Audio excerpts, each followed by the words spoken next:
네, 안녕하십니까. JPED입니다. 자, 오늘은 저희들에게 전화 주신 분이 요즘 부쩍 늘었는데요. 거의 대부분이 질문하시는 게 거의 90% 이상은 비슷하셔서 그런 내용 같은 경우는 저희가 이번 영상을 통해서 어차피 똑같은 내용이니까 그 내용만 정리를 한번 해보려고 합니다. 자, 먼저 G30이 뭐냐를 여쭤보신 분도 계신데요. G30은 보시는 것처럼 일본 정부가 30년 전부터 버블이 꺼지면서 저출산에도 들어가고 그때부터 좀 큰일 났다고 느끼면서 전 세계에 있는 외국 친구들을 일본에 와서 공부하게 하자. 그러면서 영어로 공부하게 하는 과정을 만든 겁니다. 사실 G30은 지금 끝났고 탑 글로벌 유니버시티 프로젝트라는 걸로 바뀌었는데 저희도 그냥 G30 합니다. 편의상.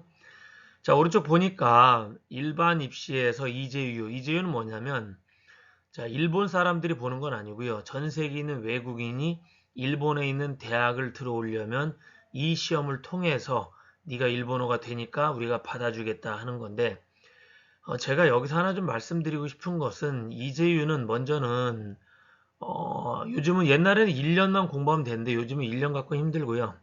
한 2년 이상. 무슨 말이냐면 고등학교 1학년 1학기 중간고사 본 뒤에 내가 이번 시험 내가 인서울은 못 가겠다. 를 이번 시험을 통해서 판단이 된 친구들은 내신이 필요 없으니까 전부 이재유로 일본어를 공부합니다. 그래서 아예 7등급, 8등급, 9등급 까르더라도 일본 하나만 잘해서 공부해가지고 이재유 통과해서 좋은 대학 가는데 제가 그때 개이호를 갔었는데요. 그때 한국 학생들 만났는데 이재유 전형으로 통과한 친구들 보면서 그 친구들이 취업 때문에 걱정하고 그 중에 한 명 그러더라고. 얘 다음 달에 한국 가요 그러더라고. 네 명 있었는데 그래서 걔한테 너 왜 한국 가? 개유호는 우리나라 말 연대 정도인데 훌륭한 대가 있는데 왜 가? 그랬더니 여기 자기랑 안 맞다고. 왜 안 맞냐면 이제 내가 이 나머지 1학년 지나고 2학년, 3학년, 4학년 3년간 지난 뒤에 자기 모습이 그렇게 생각만큼 멋지지가 않은 거예요. 무슨 말이냐면 여러분들이 이렇게 생각하세요. 자, 우리가 일본을 가자고 하는 이유는 일자리 때문이에요. 일자리 때문인데 그러면 여러분들이 일본인이에요. 일을 내가 남한테 준단 말이에요. 그럼 남한테 주는 건 어떤 일을 줄까요? 둘 중에 하나일 거예요. 내가 하기 싫은 일, 아니면 내가 못하는 일. 뭐 꼭 그런 건 아니지만 내가 하기 싫은 일을 주는 건 이재유고 내가 하지 못하는 거는 쥐상공이다. 그렇진 않아요.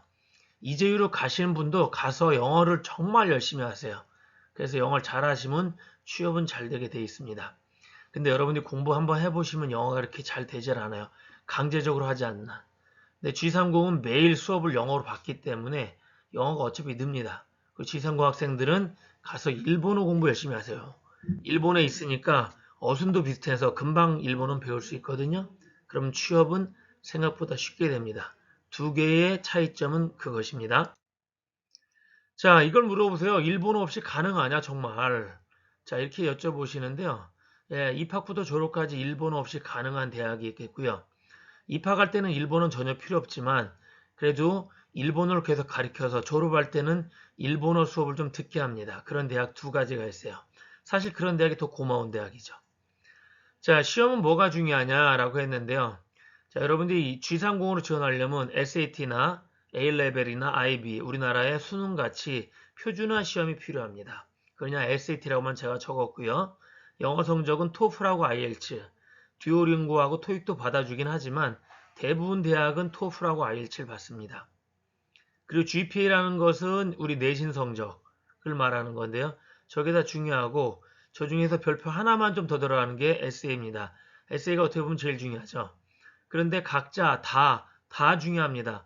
어떤 하나가 중요한 게 아니라 다 중요하고 상위권으로 갈수록 SAT를 비중이 커진다고 그랬는데 상위권으로 가면은 SAT는 필수고요. 중위권이나 하위권은 SAT가 옵셔널이나 없어도 되는 식으로 좀 많이 바뀝니다. 자, SAT 몇 점 정도 받아야 되나? 라고 한다면 중위권은 1300에서 1400 정도. 자, 그런데 중위권은 옵셔널이기 때문에 없어도 되는 경우도 있습니다.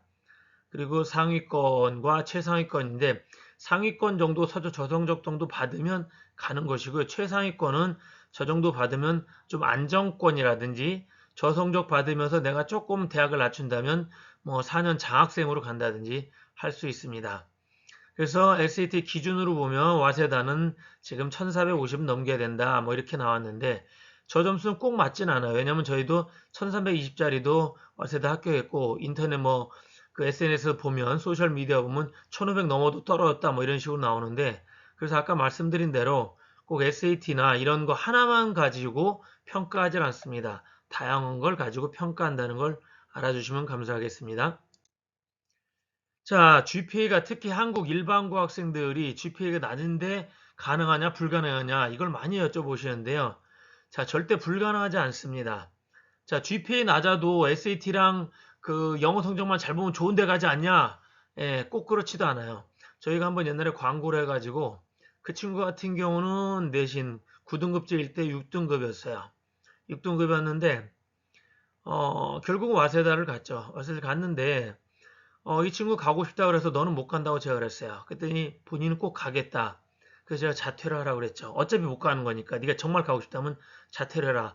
자퇴를 하는 이유는 자퇴를 한다는 것은 그래서 검정고시를 본다는 건 더 불리합니다. 불리했으면 불리했지 더 유리하진 않아요. 그런데 네가 어차피 학교 다니면서 하는 그 공부를 영어에 몰빵해라 이렇게 했어요. 그래서 그 친구 같은 경우는 내신은 좀 버리고 영어를 했는데 영어를 정말 토플하고 SAT하고 모두 완전 고득점을 받았죠. 그렇게 해서 갔습니다. 그래서 지금 다양한 경우가 많아요. 그리고 요즘은 그렇게 해도 쉽지 않을 만큼 많은 학생들이 이쪽으로 오고 있습니다. G30 쪽으로. 그래서 내가 좀 GPA가 낮다. 그럼 다른 걸로 만회는 가능합니다. 그런데 명문대를 또 내가 갈 수도 있겠지 라고 한다면 꼭 그렇지 않을 수 있어요. 좀 낮출 필요도 있습니다. G30 자체의 메리트를 느끼면 지원을 하시는 겁니다. 자, 대학별 조건 차이 SAT는 중하위권 낮고 상위권 높다 그랬는데요. 중하위권은 SAT를 지원 안 하는 경우도 많습니다. 없어도 옵셔널로. 그리고 영어 기준은 토플이나 토플 기준으로 하면 중하위권은 80, 그리고 상위권은 100 이상. 그렇죠. 저 정도는 돼야 되겠죠. 그리고 면접은 중위권이나 하위권이나 거의 다 없습니다. 상위권도 없어요. 거의 다 서류로 끝납니다. 근데 있는 경우도 있죠. 자, 이렇게 보면 되겠고요. 에세이 비중은 둘 다 높습니다. 그리고 어느 하나의 요소로 평가하는 게 아니라는 거 다시 한번 말씀드립니다. 비용인데요. 자, 국립대는 1년에 500이라고 생각하시면 되겠고요. 500에서 700. 그리고 사립대는 1년에 1000에서 1500이라고 생각하시면 되겠습니다. 그러니까 우리나라보다 조금 더 비쌀 수는 있어요. 그렇지만 미국으로 본다면 4분의 1밖에 안 됩니다. 거저죠. 어느 나라를 유학 가면서 저렇게 쓴다는 것은 상당히 저렴한 겁니다. 그런데 일본은 또 다른 게 있어요. 장학금인데요. 30%, 50%, 80%, 100%등 다양한 장학금이 있습니다. 그래서 내가 조금만 공부 좀 하면 한국보다 완전 저렴하게 갈 수도 있어요. 정말 저희가 100% 장학금 받는 친구들도 봤는데요. 그런 경우는 뭐 거의 꽁 떨어다니는 거죠. 자, 그래서 여러분들이 저희 같은 경우는 참고적으로 APU라는 대학하고 협정을 맺었는데 그래서 저희가 추천을 한 경우가 있거든요. 그래서 그런 친구 같은 경우 그때 50% 장학금 받더라고요. 그냥 합격 정도 될 수 있는 친구였는데 저희가 같이 추천도 하고 이렇게 해서 50%가 되면 얼마냐면 APU는 1년에 1200 정도 되는데 그중에 절반 50% 600이잖아요. 근데 4년 내내 줘요. 2400이야. 그러면 2400을 그냥 버는 거예요. 예, 그러니까 다양한 장학금이 존재합니다. 여러분이 알아보시면 다양한 장학금이 존재하니까 부담 없이 가실 수도 있어요. 자, 생활비는 도쿄에서 먹고 자고까지 다 한 겁니다. 한 저 정도 들겠죠. 지방은 좀 훨씬 좀 저렴할 수 있겠고요. 그럼 아르바이트 가능하냐? 당연히 가능하죠. 주 28회로 제한돼 있지만 저 금액이면 여러분들이 생활비의 일부 또는 상당 부분을 충분히 충당이 가능합니다. 그렇기 때문에 저는 아르바이트를 하라고 하는 이유가 돈을 버는 것도 돈을 버는 거지만 일본어를 배우라고 일본에 가서 일본어를 배우면 졸업할 때쯤에 내가 영어도 하죠, 일본어 하죠, 한국어는 원래 잘했죠. 3개국 하면 예를 들면 여학생 같은 경우는 스튜어디스로 가면 요즘은 한국하고 일본만 가는 비행기는 없어요. 한국, 일본, 두바이, 그죠? 한국, 일본, 유럽 뭐 이런 식으로 다 경유를 하기 때문에 3개국어가 된다. 그러면 어떤 항공사든지 다 어서 옵쇼 하고 받아줍니다. 그리고 남학생들도 마찬가지죠. 대기업에서 해외 영업할 때 어디서나 오라고 합니다. 그런 장점이 있습니다. 자, 대학 생활은요. 대학 생활은 한번 잠깐 보시면요. 수업 언어는 전부 영어입니다. 전부 영어고요. 자, 일본어를 배울 기회기도 하죠. 자, 그 다음에 외국인은 30%에서 70%의 국제학부는 정말 많습니다. 자, 한국인은 좀 비율이 낮죠. 그거에 비해서 한국인은 좀 많지가 않습니다. 그러니까 그렇게 보시면 되겠고요. 여기서 외국인이라는 것도 좀 달라요. 좀 명문대는 솔직히 말하면 좀 서양인들도 많이 와요. 그런데 중위권도 저 비율이지만 좀 동남아 위주로 온다고 생각하시면 되겠습니다. 그래서 내가 조금 더 좋은 대학 가면 더 많은 외국인들을 만난다 라고 생각하시면 좋겠어요. 기숙사는 기본적으로 1년은 보장해 줍니다. 대부분의 대학이 1년 보장해 주고 그 다음에 2년까지 보장해 주는 데도 있고 어떤 대학은 4년 내내 보장해 주는 대학도 있습니다. 그래서 이 기숙사도 상당히 중요하죠. 여러분들이 대학을 가면 수업 받는 것만큼이나 기숙사도 중요하기 때문에 기숙사 생활도 한번 해보라고 꼭 권해드리고 싶습니다. 자, 마지막으로 졸업 후 취업 루트인데요. 자, 연봉이 일본은 취업하면 연봉이 3천에서 5천 정도 됩니다. 보통은 정확히 말하면 3천 정도 된다고 생각하시면 돼요. 우리나라는 기본적으로 한 5천 주죠. 그럼 당연히 우리나라 기업을 가야죠. 저는 갈 생각이 있어요. 그런데 우리나라 기업에서 뽑아줘야 말이죠. 그죠? 그게 제일 문제입니다. 자, 여러분들께 구인 배율이라는 말씀 드릴게요. 구인 배율이 뭐냐면, 자, 사람 대 일자리의 비율이에요. 우리나라는 어떻게 되냐면 0.30입니다. 0.30이 뭔 얘기냐? 100명이 달라들면 30명은 일자리가 있어요. 70명은 어쨌든 놀아야 됩니다. 일본은 그게 어떻게 되냐? 1.2입니다. 1.2란 얘기는 100명이 달라들면 20명은 어쨌든 외국에서 충당을 해야 돼요. 그만큼 일자리가 우리나라보다 3배, 4배나 많습니다.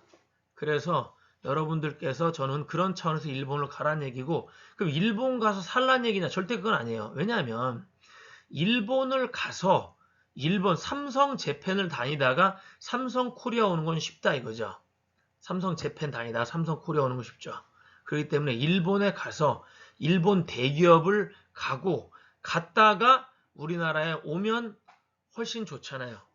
근데 일본의 대기업 들어가기가 이재유보다는 G30이 훨씬 유리합니다. 그래서 그렇게 가라고 말씀드리고 싶어요. 자, 그래서 취업 경쟁률이 매우 높다. 이렇게 말씀드리고 싶고요. 자, 그 다음에 이제 다시 말씀드리자면요. 마지막인데요. 자, 여러분들이 이렇게 G30에 대해서 14가지 질문을 제가 다 답변 드렸습니다. 지금 이 정도면 여러분이 도움 받을 거라고 생각하고요. 혹시 그래도 내가 좀 도움 좀 받아야겠다 싶으신 분은 또 연락 주십시오. 감사합니다.